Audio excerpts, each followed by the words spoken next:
गुरुर्देव महेश्वर गुरुर्ब्रह्मा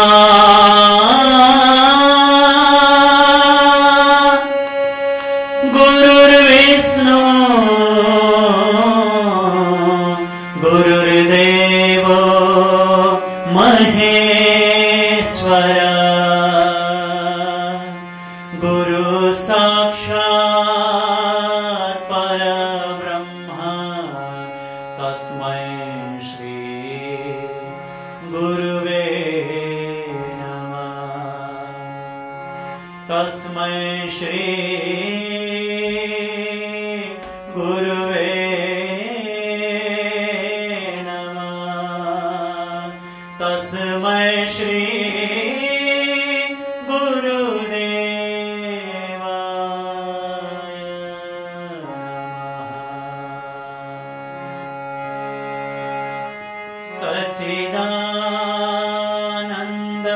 सच्चिदानन्दरूपाय विश्वोत्पत्त्यादिहेतवे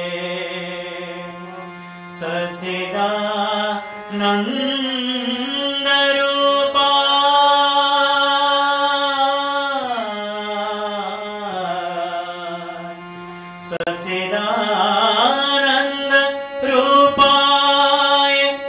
विश्वोत्पत्त्यादिहेतवे तापत्रय विनाशाय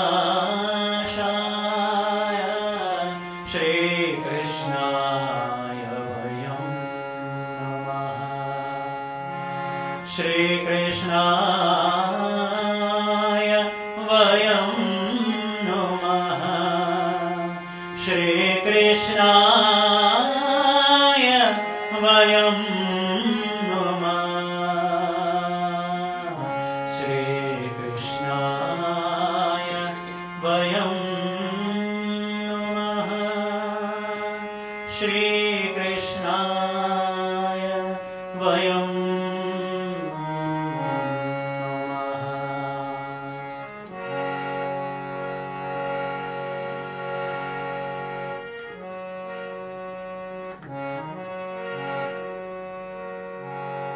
श्री राधे गोविंद मन भजले हरि का प्यारा नाम है।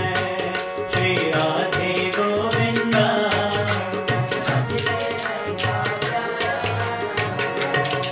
श्री राधे गोविंद मन भजले हरि का प्यारा नाम है।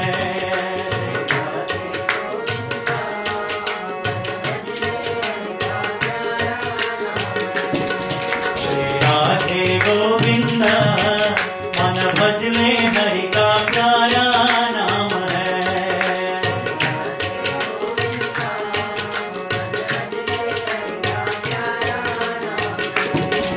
गोपाल हरि का प्यारा नाम है। नंदलाल हरि का प्यारा नाम है। गोपाल हरि का प्यारा नाम है। नंदलाल हरि का प्यारा नाम है। गोपाल हरि का प्यारा नाम है। नंदलाल हरि का प्यारा नाम है। गोपाल हरि का प्यारा नाम है। नंदलाल हरि का प्यारा नाम है। जय नंदलाल जय गोपाल जय नंदलाल जय जय।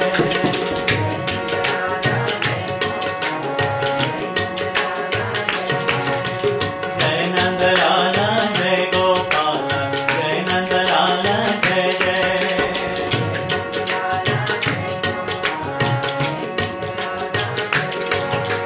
जय नंदलाल जय गोपाल जय नंदलाल जय जय। जय नंदलाल जय गोपाल जय नंदलाल जय जय। जय नंदलाल जय गोपाल जय नंदलाल जय जय। जय नंदलाल जय गोपाल जय नंदलाल जय जय। श्री राधे गोविंद मन